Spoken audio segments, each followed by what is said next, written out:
How could you do something like that when I'm in serious trouble? I'm not even married yet. You're the worst. Pervert. Groper. The woman who came as a customer to the restaurant glared at me with a look of disgust. I was puzzled as to why she had such a misunderstanding. Just then, her fiancé came rushing into the restaurant. That man is a groper. He hugged me. The woman clung to her fiancé and started crying. I tried to say it was a misunderstanding, but I faltered at the fiancé's piercing gaze. Come to think of it, I saw you touching her chest earlier. No way. I can't believe it. At the fiancé's words, the woman put on a tragic face. Was he talking about the chest compressions? In that situation, it should have been obvious that I was trying to save her without any ulterior motives, so why would he say that? However, she would later come to deeply regret these words and actions. When she came to apologize to me, she said, I want to, do it with you. Please. The blushing woman approached me saying that Misagiya Japanese restaurant, established in the 1980s, is a long-standing establishment. My parents were the restaurant owner and they took pride in their commitment to serving delicious food and providing excellent service. My parents and the restaurant had been my pride since I was a child. So, of course, my dream for the future was to take over the restaurant. I decided to attend a culinary school to improve my knife skills and learn about food entrepreneurship. Even though I had to leave my hometown to pursue my studies, my parents encouraged me to pursue my career plan of becoming a Japanese chef. However, while I was still studying at the culinary school, my father passed away. I wanted to stop studying and take over the restaurant immediately after my father's passing, but my mother wouldn't allow it. Michael, focus on your studies. Leave Misagiya to me. I gave in to my mother's words and devoted myself to my studies at the culinary school. After successfully obtaining a degree in hospitality management, I started working at Misagiya, where my mother led the kitchen as the executive chef. However, my mother, who had been running Misagiya alone for a while after my father passed away, seemed to have overworked herself. She developed a heart condition, and 2 years after I returned to Misagiya, she passed away. I was all alone, but even alone, I braced myself to keep the business going. I was of course careful about the taste of the food, but I also taught myself how to treat customers. I incorporated dishes that were trending recently, which I found on social media, thinking it would increase the number of customers. But reality wasn't so sweet. The regular customers, who had been close to us for a long time, frowned at the new dishes I introduced. Even though I continued to offer new menu items while pretending not to see such reactions, the online reviews were not great. Hey Michael, did you see Yelp? Misagiya's rating dropped to 2 stars. My childhood friend Kevin, who worried about the restaurant and me and visited from time to time, showed me his phone while saying that Yelp is a website where anyone can freely rate restaurants. Of course, the restaurant's permission is required to be listed, but it's also possible for the restaurant to register as a member and post information about the restaurant. Since it has a large number of users, I thought it would be good advertising for the restaurant, so I registered. But it seems that has backfired. The staff's attitude of resting on the laurels of being a long-established restaurant is appalling. Disapproved. They used to serve good food, but now, not really good because the owner's chef was changed to a young person. Not worth going. They're saying whatever they want. Please stop. When I let out a voice close to a scream, Kevin apologetically put his phone on the table. But it's really bad. We need to think of some solution. He says that, but neither Kevin nor I can think of a good idea. I'll let you know if I think of anything, Kevin said as he paid the bill and left. He was the only customer today. In the restaurant with no customers, I sighed as I looked at the ingredients that had gone to waste. Then one day, 2 hours had passed since opening that day, and still no one had come. Kevin, who works as a security guard at a nearby girls' school, also complained, I'm experiencing an increase in graveyard shifts due to the recent quitting of a newly hired colleague. So he seems busy and hasn't come by recently. Looks like the ingredients will go to waste again. As I was absent-mindedly thinking about that, the sound of the entrance door opening echoed.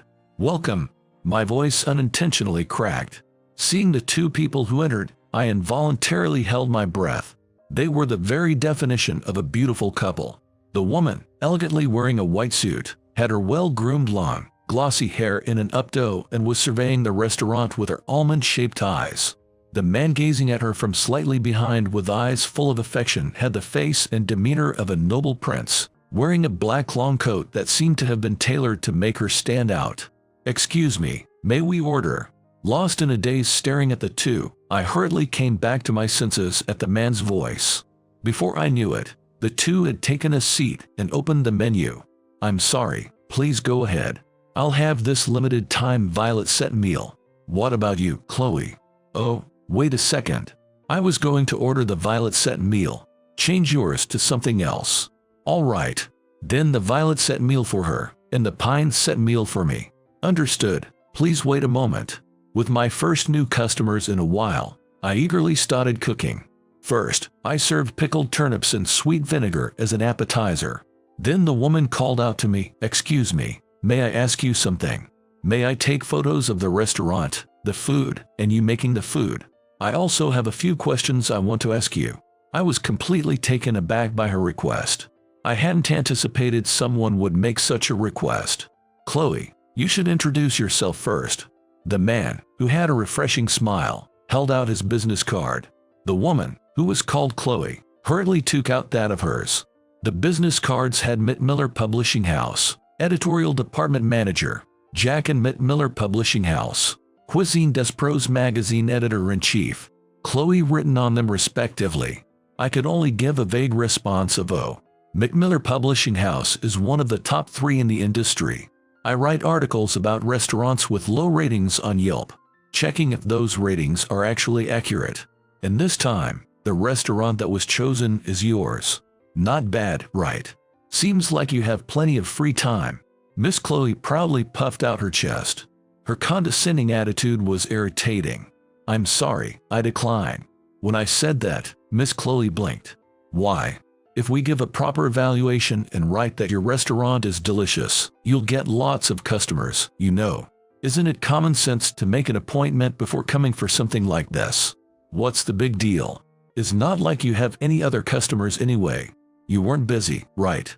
Even though I'm kindly offering to feature you." She tilted her head, and I felt my anger rising. But I suppressed it by counting to 6 in my mind. My quick temper is one of my bad traits. Since I was young, I've always been quick to anger, especially with my childhood friend Kevin. Kevin used to cry easily when he was little. He would cry when a bug landed on him, cry when he fell, and cry when girls teased him about it. Every time Kevin cried, I would get angry and say, "You're a boy, so don't cry over things like that." One day, Kevin came to me crying, saying a boy in our class had mocked him. "You're super weak, aren't you?" He's right, you know. Aren't you embarrassed? I was irritated by Kevin, who cried at the drop of a hat, so I said something like that. Kevin looked shocked and slowly backed away, trembling his lips, then ran away home as if escaping. That night, Kevin's parents came to Mississauga in a panic, saying Kevin had run away from home. Apparently, he had left a note in his room saying, "I'm going to become strong and come back." Hearing that, I felt the blood drain from my body. It was because I had said those things, letting my irritation get the better of me. It seems Kevin had gone to the next town over. My father found him and safely brought him back to his parents. "I'm sorry, Kevin. It's my fault for saying things like that. You don't have to become strong or anything." When I apologized to Kevin after he returned, he shook his head. "It's true that I'm weak. Next time, I'll find a way to become strong without making everyone worry." As we made up, my father, who had been watching us with his arms crossed, said as if to impress upon me, "Michael, you have a bad habit of getting irritated easily, so be careful. There's a saying, life and death are in the power of the tongue. It means the tongue can be used as a weapon to harm and destroy or as a tool to build and heal. What kind of impact do your words have? Handle the words that come out of your mouth with the same care as handling a kitchen knife." Those words from my father weighed heavily on my chest. Since then, I've tried not to forget the saying life and death are in the power of the tongue. I exhaled, trying to hold back my anger, and Mr. Jack apologetically put his hands together in front of me. "Please, we won't write anything bad about this restaurant. Honestly, I didn't want to, but if I endured here, It might help restore the restaurant's reputation. Thinking that, I decided to swallow my anger. Feel free to take photos. As for interviewing me, is it alright to do that after I've served all the dishes? That's fine. I'm counting on you. Perhaps because she got permission, Miss Chloe immediately took out a camera and started taking pictures all over. She even barged into the kitchen without hesitation and snapped away. Hey, is it true this place has been around since 1980s? Why did you decide to become a chef here? Wait, we agreed the questions would be later, didn't we? And please don't enter the kitchen without permission. Miss Chloe, who had placed a white pen on a nearby shelf, pursed her lips as if displeased by my response. What's the big deal? There's no one else here anyway. That's not the issue. I ended up raising my voice. Miss Chloe made a face like a pigeon that had been shot with a pop gun. Chloe, you're being a nuisance. Come back here. At Mr. Jack's call, Miss Chloe reluctantly returned to her seat. I was honestly relieved, so a sigh of relief escaped me. She's one thing, but Mr. Jack seems like a sensible, good person. I took a deep breath to regain my composure and decided to focus on cooking. I served rice, miso soup with clams, and for the main dishes, grilled Spanish mackerel with garlic and oyster ponzu sauce for Miss Chloe, and bluefin tuna sashimi for Mr. Jack. Then Miss Chloe made a face. What's this? Doesn't it clash with the restaurant's atmosphere? Plus, garlic makes your mouth stink. Now. Then let's trade my sashimi with yours. Oh, thank you, Jack. Irritated by their exchange, especially Miss Chloe's comments, I was preparing dessert when I heard Mr. Jack's panicked voice. Chloe. I rushed out of the kitchen to find Miss Chloe collapsed on the floor. What happened? I don't know.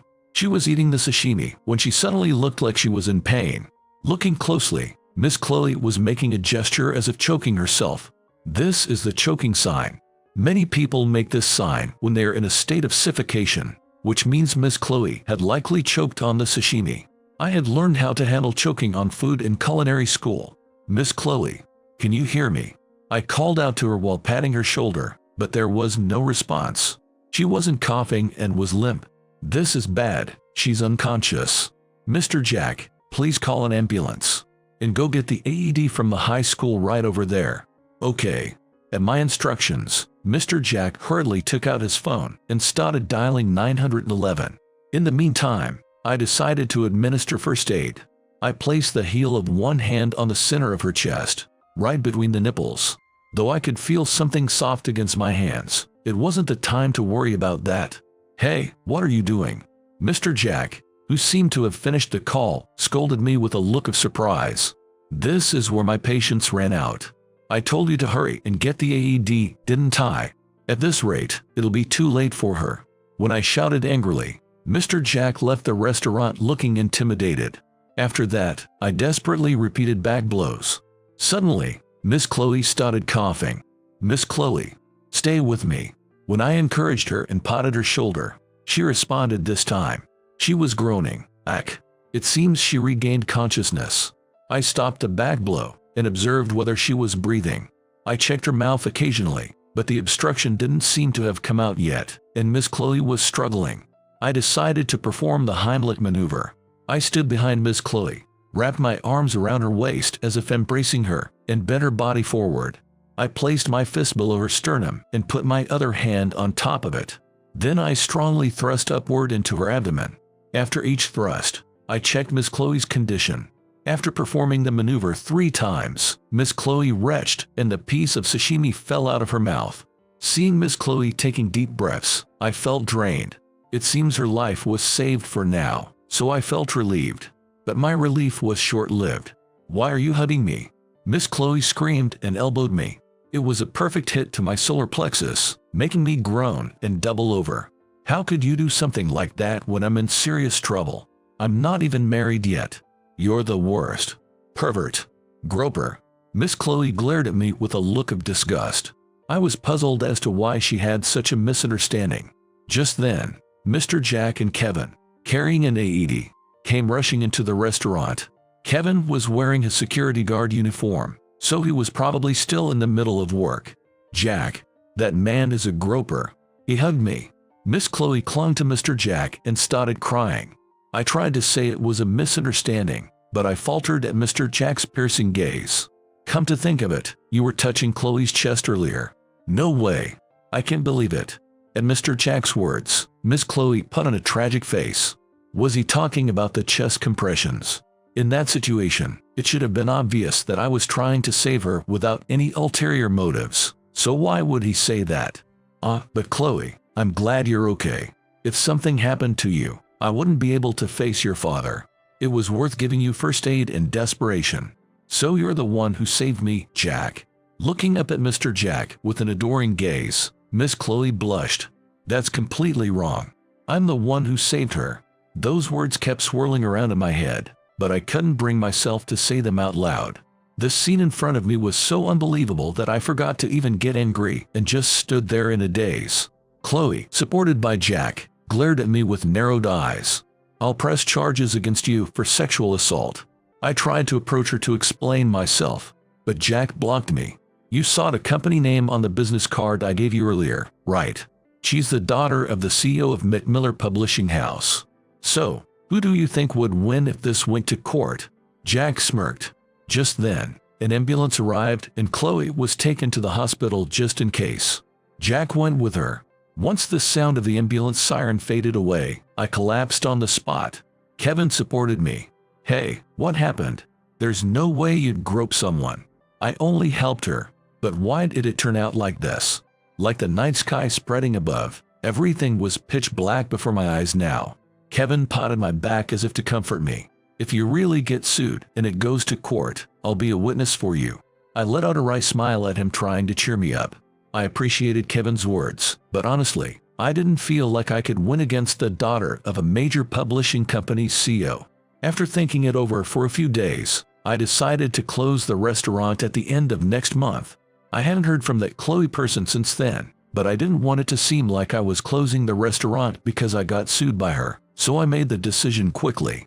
I contacted the regular customers who had been coming for a long time. Everyone made a surprised sound over the phone and then said, "That's a shame." From the day I finished contacting everyone, the number of customers increased. The regulars made time to come, saying it was their last chance. For those regular customers, I took down the new menu items and decided to only offer the menu items that have been passed down for generations at Misagia.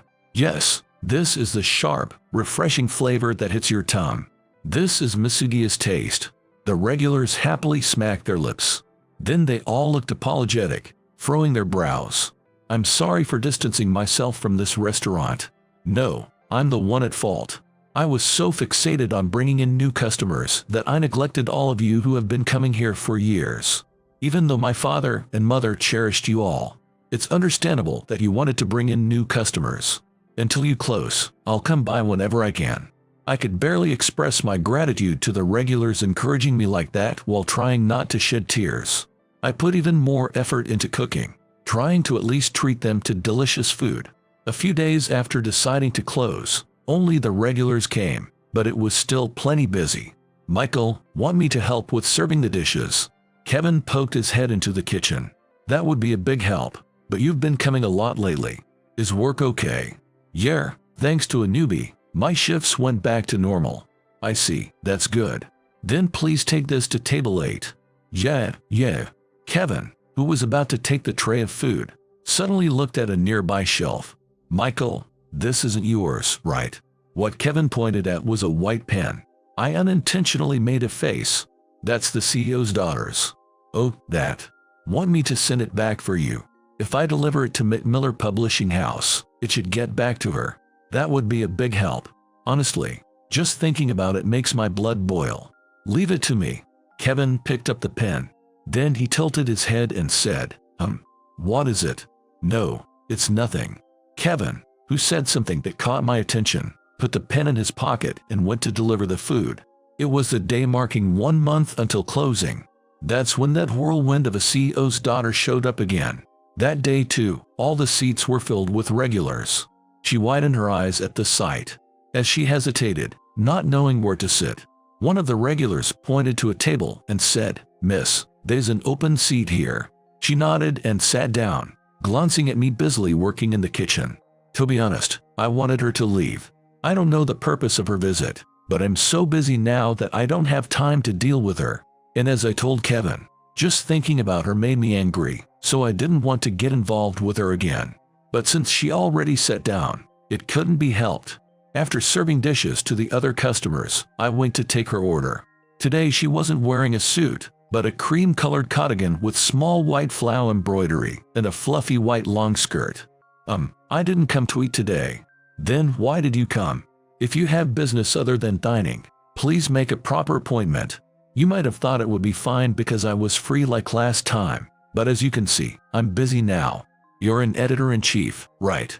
If you're going to be in a position above others, please consider the other person and act accordingly. Being the CEO's daughter has nothing to do with it. When I said that, trying to stay calm, she let out a small "I'm sorry" and cast her eyes down. But she still didn't try to leave. I unintentionally let out a sigh. If you absolutely must talk to me, please sit there and wait. Saying that, I quickly returned to the kitchen. Glancing at her, she seemed to be timidly looking around the restaurant while shrinking back.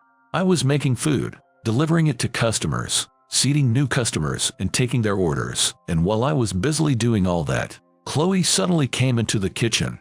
Rather than getting angry, I was exasperated that she barged in again, and I lifted my head. She seemed tense, her body stiff as a board. Is there anything I can help with? For a moment, I was taken aback by what she said. Then, take that dish over there to table 1. The table numbers are posted next to the tables. Yes. Table 1, got it. She energetically took the tray of food and went to deliver it. I watched her back, worried, but I was surprised that she seemed like a completely different person from the other day when she softly smiled at the customers and said, "Sorry to keep you waiting." She also greeted the customers who came immediately after, saying welcome, and showed them to the table she had been sitting at. After that too, she worked briskly, noticing customers getting up to leave and telling me, "Michael, they need the check," clearing away empty dishes and taking orders. Thanks to her, I was able to focus on cooking more than usual. The regulars even complimented me, saying it was especially delicious today. After all the customers had left, I placed the "Sorry, we're closed" sign on the door. I sit down in front of Chloe, who was waiting for me. Then, unexpectedly, she began apologizing to me and expressed her deep remorse, saying, "I'm so sorry. Even though you helped me, I made a fuss calling you a pervert and a groper." In front of me with my eyes wide open, Chloe took out a white pen. It's the one Kevin said he would send back. This is actually a voice recorder. At that time, I turned it on because I wanted to record what you were saying. The childhood friend who delivered it to you, Kevin, gave me a letter along with a pen saying, "Listen closely to what's recorded here," and that's how I found out that you were trying to save me. Chloe looked up at me with a serious expression. Of course, I withdrew the lawsuit. And in Kevin's letter, it also said you were going to close this restaurant. That's why I came here today. I also apologize for barging in suddenly. After saying that, she bowed her head again and then looked around the restaurant. The customers who came today were all regulars of this restaurant, right? They were eating your food with such gusto. Just watching them made me feel full. This restaurant is really loved, isn't it? Yeah. It's all thanks to them. When I replied, she took on a solemn expression. If I'm the reason for the closure, it's not a problem anymore. I won't do anything to tarnish your restaurant's reputation from now on. So, it's fine. Even without that incident, I was planning to close this restaurant anyway. When I interrupted her, she knitted her brows sadly. What you saw when you first came to Misagia was my current situation. Everyone is just cherishing it now because it's the end. That's not true at all. Chloe leaned forward, bringing her face close to mine. Was she wearing perfume? The scent of violets gently wafted over, and I unintentionally felt a sweet ache in my chest. It's such a waste. When it's this loved. Please, let me properly interview you. I'll make sure to convey this restaurant's good points to everyone. Looking at me, stunned, she blushed and pulled back. Oh, I'll make a proper appointment, she added weakly, and I couldn't help but laugh. Perhaps out of embarrassment, her face turned even redder. And I want you to let me help out at the restaurant too. I want to work here and really understand Miss Sugia's good points. I think I could write a great article then. Oh, I couldn't possibly ask that of you. No, please let me do at least this much. Her words were filled with determination. I let out a small sigh and faced her. It would actually be a huge help for us. To be honest, we're so busy that we could use all the help we can get. And your work today was really good. I'd be happy to have your help. Yes, I'm looking forward to working with you. Seeing Chloe's eyes sparkling, I found her cute and my heart naturally started racing. Early the next morning, Chloe came to Misugiya. Yesterday, when she asked about my schedule and I said I go shopping for ingredients in the morning, she requested, "Can I come along too? I don't intend to cause any trouble, but I'd like to take photos and record audio for the interview, if that's okay." Since she asked in advance, I gave her permission and she let out a sigh of relief. Good morning. Even though it was only 7 a.m., Chloe had a dazzling smile that rivaled the morning sun. Today she's wearing the same white suit as when we first met. It must be her work attire. We immediately went to the market and looked around at the fish and vegetables. I purchased what I thought looked good, occasionally negotiating prices. Chloe handed her business card to everyone at the shops, introducing herself and asking for permission to take photos and record audio. If they refused, she immediately accepted it and quietly observed what I was doing. However, perhaps because Chloe is beautiful, most people, especially the men, gave her permission. Whether she was aware of it or not, when she got an okay, she would innocently smile and thank them. On the way back from shopping, Chloe asked me various questions. Do you have any particular preferences when selecting ingredients? I don't do anything special, but freshness is key. And I try to incorporate a lot of seasonal ingredients. They are delicious and nutritious. Speaking of seasonal, the main dish in the violet set meal changed, right? It became grilled Spanish mackerel with seikyo miso. You noticed. I was surprised and stopped in my tracks. But urged on by Chloe, I started walking again. The seasonal set meals themselves have been continued for generations, but I changed the main dish when I became the head chef. I researched dishes that young people might like to bring in new customers. Deciding to close it made me realize I had been neglecting the regular customers who have loved Misugiya for a long time by doing things like that. So I went back to the previous menu. I see. Yeah, the card one is better. To be honest, when I heard it was a long-established restaurant that's been around since the 1980s, I was taken aback when something that didn't match that image at all came out. I felt a little miffed at those words, but Chloe looked nonchalant about it. Hey, did you just say that without any ill intent? Then Chloe looked at me blankly, and then her face quickly paled. Oh, did I upset you? I'm sorry. I had a vague feeling about it since we met, but it seems none of her words or actions are said with ill intent. My dad has always scolded me, saying I unintentionally hurt people's feelings, so I need to consider the other person's perspective. I guess I haven't been listening to my dad at all. I'm reflecting on that. Seeing Chloe drop her shoulders dejectedly, I felt sympathetic. My dad used to tell me to be careful too, since I get irritated easily. Getting huffy at your words just now was, well, about 1/4 because of my bad personality. Only 1/4. I properly listened to my dad and only got huffy. I didn't blow up. At my joke, Chloe seemed to regain her energy and laughed merrily. Michael, you're amazing. Not only are you single-handedly running such a wonderful restaurant, but you're also so dedicated and serious about cooking. You're just as wonderful as the restaurant. Her eyes sparkled as she looked up at me. Being gazed at by such beautiful eyes made my heart pound.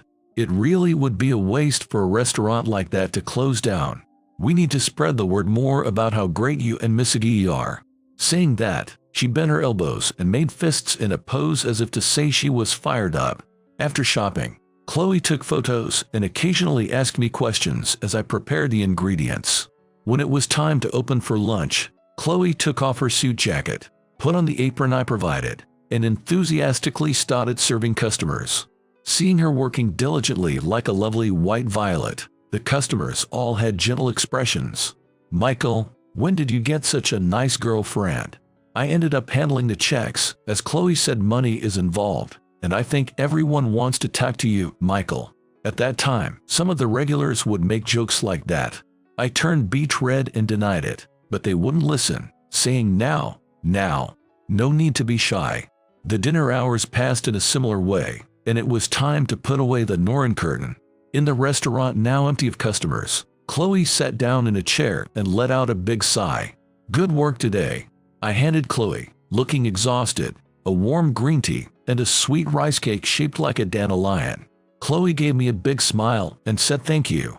I felt my exhaustion from the day gently melting away thanks to her. "Come to think of it, Jack, who came with you last time, didn't come today. It didn't seem like you were just co-workers. Is he your boyfriend or something?" Remembering his sweet gaze at Chloe made my chest sting, but I was curious, so I asked. She slowly chewed the sweet rice cake and swallowed it properly. She took a sip of green tea and exhaled, then gave a small, somehow lonely smile. "Jack is my fiancé, but the one he really loves is my father. He wants to become my father's right-hand man, so he got engaged to me at my father's recommendation." To summarize what Chloe told me, Jack grew up in a foster care facility due to family circumstances. Chloe's father made large donations to that facility and visited once a week to dote on the children as much as possible. Jack, who had been starved for affection, not receiving love from his real parents, came to admire Chloe's father. Wanting to work under Chloe's father and become his right-hand man, he studied hard, got into a good university, and joined Miller Publishing House. CEO's daughter, the kind who do whatever I say if I told them to face right. The truth is, I want to marry someone I genuinely fall in love with too. Someone who sees me as just Chloe, not as the CEO's daughter.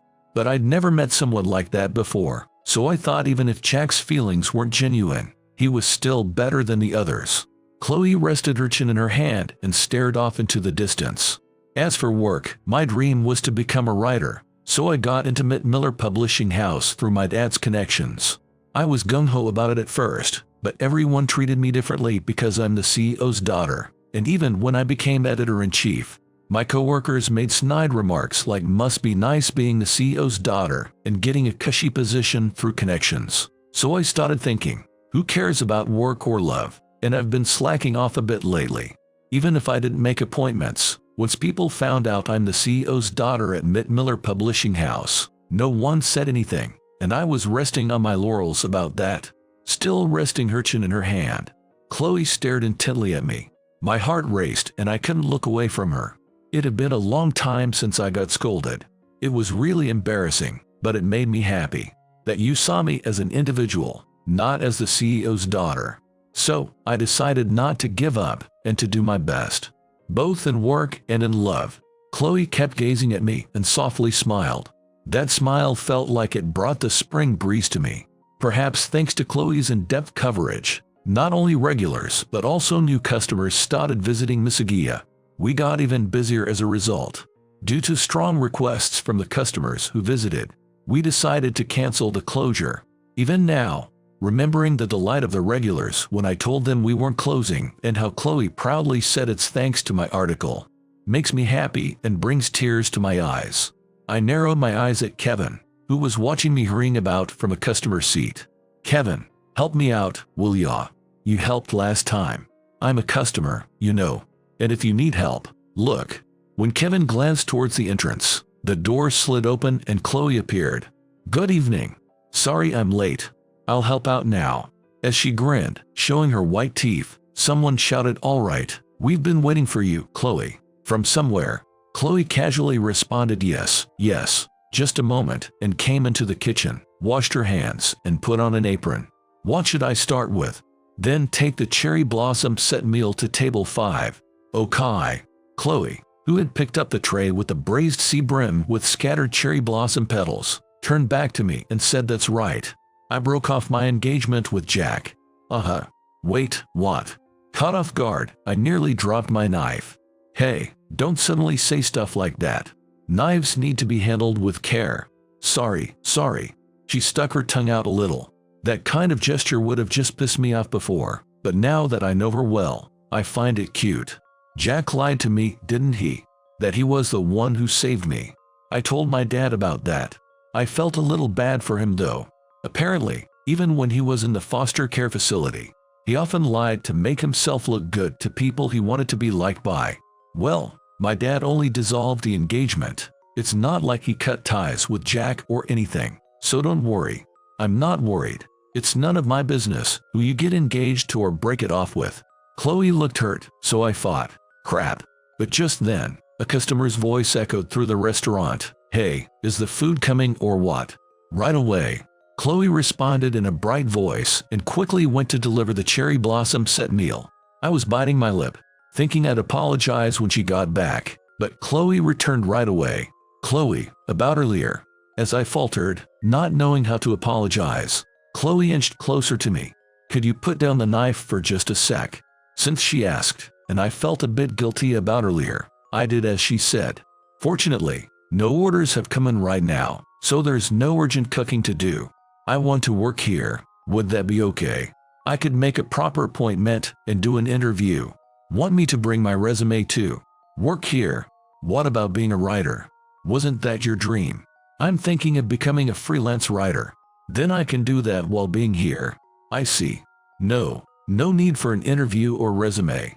I already know what kind of person you are, Chloe, and I'd be happy to have you. Really? You'd really be happy to have me? For some reason, she pressed closer to me with flushed cheeks, and I felt pressured as I nodded yeah. Then she put on a knowing look. Then starting today, I'll work as your wife. Please take good care of me, Michael.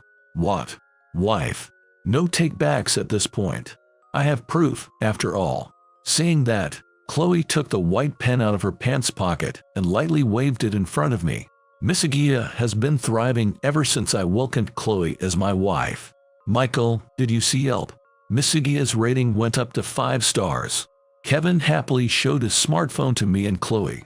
When I heard long-established restaurant, I thought it would be stuffy, but it was totally different. The staff and regulars are super friendly and kind, even to new customers.